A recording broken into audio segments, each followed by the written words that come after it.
I'll start my diet again Monday or New Year, which if you're a trainer, you know what's coming in January. So I want to talk today just about like that statement in and of itself, like why we are constantly starting over. If you're somebody who constantly starts over, like why, when it comes to like, especially this quest for weight loss, it seems like there's like this constant starting over process for so many people, while you have this other set of people who just seem to just like get it right, right? Like it's like if you're the person who's always starting over, you feel like you're the only person and that everybody else just does it perfect the first time. If you're somebody who's actually made it through to the other side, you probably experienced starting over and actually kept going at some point. So I want to talk about a little bit more about just like the psychology behind why it's happening, because a big part of what I do is I have my own, like, I do still take on some one-to-one clients, not as many as I used to in the very, very beginning of my journey. But a big part of what I do now is I work with trainers on how to not only find clients that are like willing and ready to like put in the work to get the results, but then obviously like how to now meet them halfway or 110% of the way and help them to get those results. So really helping them to understand the difference between like who the kind of tire kicker clients are, so to speak, the ones who are just like there to like ask the questions and like check the box to say I did this, as in like hired you for like a session or something, versus the ones that are going to keep coming in week after week and doing the things, and like how do you help them to get those results. So when it comes to this starting over Monday thing, or because right now at the time of filming this, it is December. So, we're going to get a lot of that influx of people in a lot of gyms or people who kind of like travel and do training. You're going to start getting a lot more of those calls in January. If you're not, then maybe you're not visible enough, but they're out there. Trust me, there's tons of people that want to get started come this January.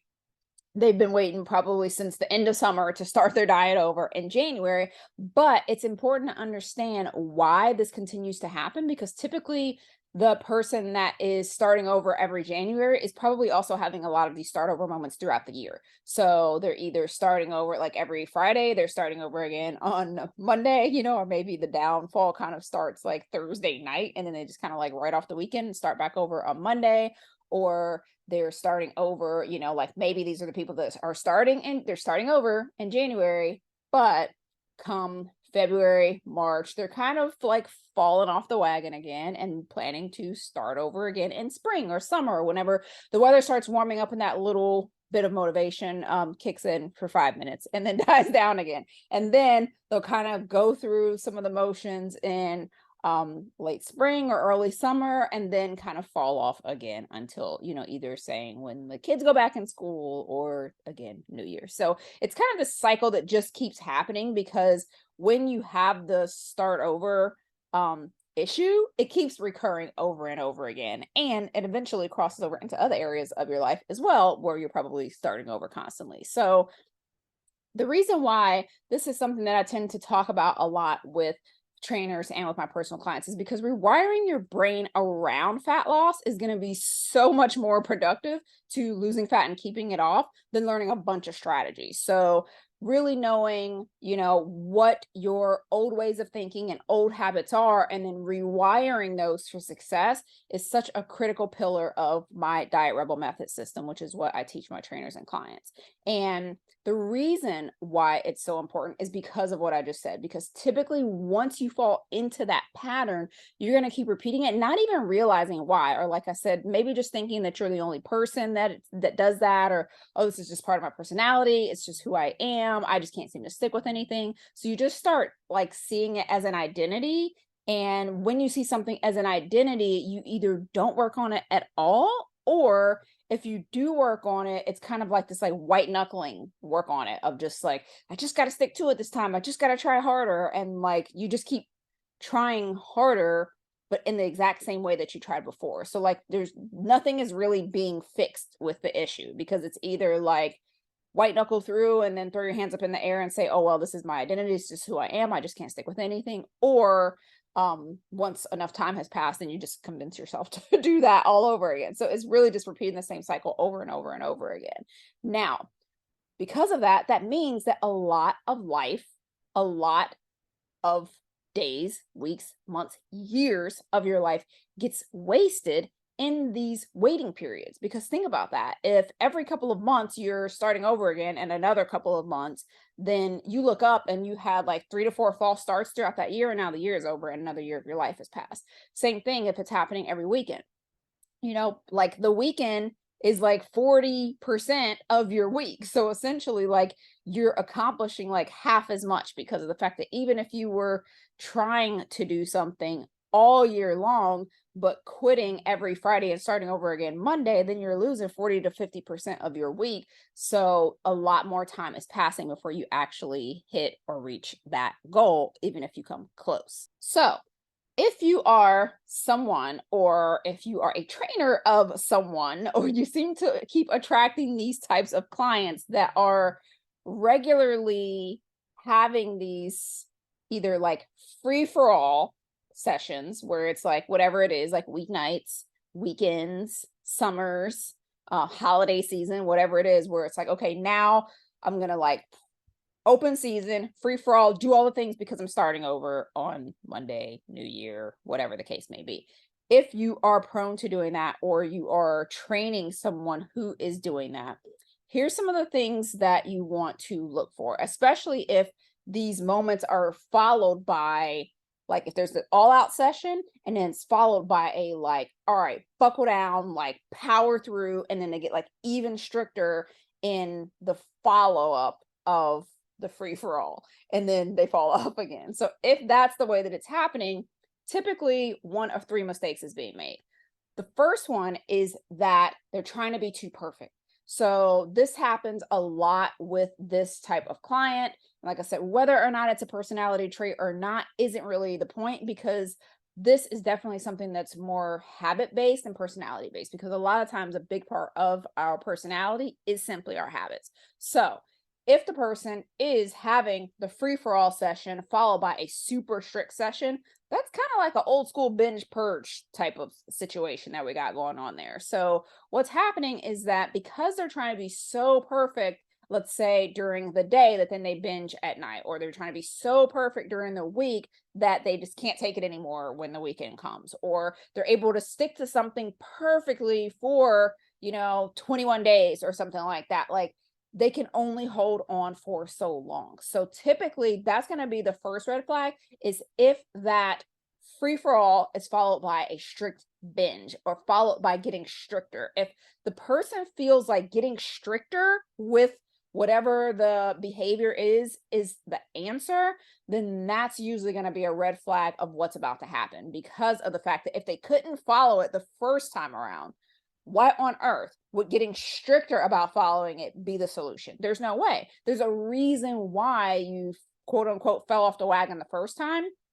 And that's probably because there was something that either like you really love that wasn't included in the diet, or there's something that you were eating that you don't really like, or like there's something that was missing from it. So instead, solve for X, like figure out what was the thing that was missing about this that made it unsustainable, and you solve that problem while still following the same general concept. So a lot of times this happens when somebody is trying to like follow a specific type of diet, like to the T. So maybe, for instance, let's say somebody is going like lower carb and they feel like, well, it always works for me, but they can't stick to it. Typically, it's because they're trying to be so strict with the low carb, rather than realizing that maybe it's just a protein to carb ratio that is causing the success with the diet. And that can be created in a myriad of ways. And it could actually probably still include some of the things that they like in the plan, instead of having to go off the plan to get it. So that's one of the things. If you're trying to be like really, really perfect and stick with something perfectly, instead of realizing why, answering the question why you fell off the wagon, that is going to be the biggest thing to correct there. So first red flag is trying to be too perfect. The second red flag is going to be something that uses willpower. So all these kind of play in together, because typically if you're trying to do something that needs you to be absolutely perfect to execute it, that is going to require a lot of willpower. A lot of people feel like having more willpower is the solution. Again, it's the like, I couldn't do the strict thing, so let me get more strict with it as an answer. It's never going to work. The reason why it doesn't work is because willpower is an exhaustible resource. You do not have unlimited willpower. There is no point in time where you will have unlimited willpower. And the reason for this is because sometimes you hear about how like willpower is like a muscle and you have to like work it and it gets like stronger over time. The other thing to realize is that willpower is utilized in multiple areas. So if you're using a lot of willpower in one area, then you're going to have less of it in another area. So an example of this that I like to give is, say you are someone who works a very stressful job. Maybe you hate your boss. Maybe you're biting your tongue all day at work. And so that is requiring willpower because you want to say something, but you're holding back all day long. And then you proceed to get in the car to drive home. And the first person that cuts you off, like you're ready to like jump out of your car and like go crazy on them, right? So that is an example of like willpower was used up all day and now you just like explode, or you get home and you like explode on your husband or kids or friends or whatever. Another example could be if you are someone that has that, maybe it's the other way around. Maybe you're a stay-at-home mom and you're like trying to like be in your best behavior with your children all day long, even though they are driving you insane. And then your husband walks in the door, he does like one thing, like he just got there and he's catching the wrath of everything you did not give to the children. Or maybe you are giving it to the children because of the fact that you are on a diet. So that is where the hangry term comes from, because that willpower that you are using up from sticking to your perfect plan typically is going to come out somewhere else. So either it's going to come out in like some type of like rage response to somebody, or you are going to just run out of it. And then you're going to get to that infamous Friday night or weekend or holiday or whatever the case may be. And then you're just going to like eat the table legs because you're going to be like, I need so much food because I have been restricting food all the time. So the restrict binge thing never, ever, ever, ever works. Typically, restriction leads to binging. So those, you can see how number one and number two tie in together. So if you're trying to be perfect, that means restrict, restrict, restrict, and you're using willpower to get through. Now you don't have willpower for anything else. Or if this thing requires willpower and you have a high stress life, a high stress job, or there's something else that you're using willpower for, this is why trying to do like more than one thing at a time gets to be really hard. Those are going to be your red flags, which leads to number three, which I kind of just alluded to, and that is that you're trying to change too many things at once. So again, when we think about this perfection thing and this unlimited power that we do not have unlimited willpower. Now you can understand why, when like the more things about your life that have to change in order for you to lose weight. So if you're not exercising at all, you're not eating like healthy or paying attention to what you eat or anything, and suddenly you're gonna like, I'm gonna exercise 5 days a week, I'm cutting out sugar, I'm cutting out gluten, I'm drinking, a gallon of water each day, and you're like adding all of these things on, and you're currently doing none of them. Now you have just tapped into all of those things. Now you have added on 12 things that need a lot of willpower, because the less of a habit something is for you, the more willpower that it requires. So if you're adding on all these things, they require a ton of willpower to execute. The second that something is thrown into the mix that removes some of that willpower for something else, or because of the fact that you're trying to be too perfect in executing on it, that just creates this like crazy whirlwind of falling off the wagon, because of the fact that you were trying to be super perfect, you were utilizing up all of your willpower, some crazy thing happened, life typically happened to you, and then you fall off because of the fact that when one of those 12 things that you just added to the equation starts to fall off, then typically it's like a domino effect and the rest of them start to fall, because of the fact that they require that willpower, and because of the fact that you lump them all together in this whole perfection bubble of like, I need to execute it all or I execute none. So that's how it leads to that all or nothing type of mentality and level of execution in your plan.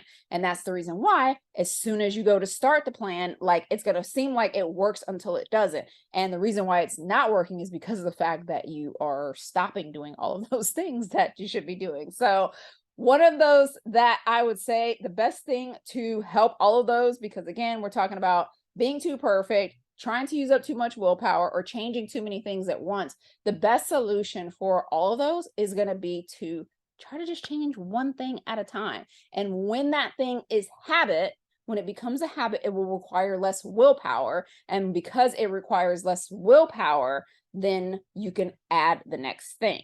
That will depend on you not trying to execute everything perfectly. So you have to get okay with that, like, imperfect consistency versus perfect inconsistency. So get really consistent, one thing at a time, even though, yes, it's going to be painstaking. Yes, your mind is going to tell you, I need to change more. I need to change more. But if you remember that cycle that we just talked about, especially if you're the person who finds yourself like off and on, off and on, off and on with diets, then recognize that having just the one thing to focus on is where your power is going to lie. So drop the perfection, get okay with just executing one thing at a time, imperfectly, until it becomes a habit. The better that you get at it, so that means even if you fall off of that one thing, you just get back on at the next meal, like right away. So remember, those start over moments happen all the time. So just because maybe Friday you go out to like eat with coworkers, or have a date day with your husband or something like that, and you go out and you have this thing that feels like it's off plan, you don't have to wait 3 more days to get started again, or 3 more months, or whatever the case may be. Just get right back on at the next minute with whatever your one thing was. So say you're trying to get in more protein, and whatever this date that you go on, or this lunch that you go on with friends, or this ice cream that you decide to have in the middle of the day, whatever the case may be, like, sure, it may not have been very high in protein, but that's okay. Just eat some protein at the next meal and just keep it moving. So you are okay with it being imperfect until it becomes a habit. When it becomes a habit, it uses less willpower. And if it's using less willpower, then you can actually have some space to add the next thing. So in this way, you could still change all 12 of those things if you like, but you would just do them one at a time so that they actually stick. So hopefully that helps, because the best thing to do, whatever you do, is not wait until Monday or spring, or worse, New Year. Just pick one thing, and you can do that today, right now. You can decide right now, as soon as this video ends, what is your one thing, and then take imperfect action on that thing. Just start. Don't wait until the new year.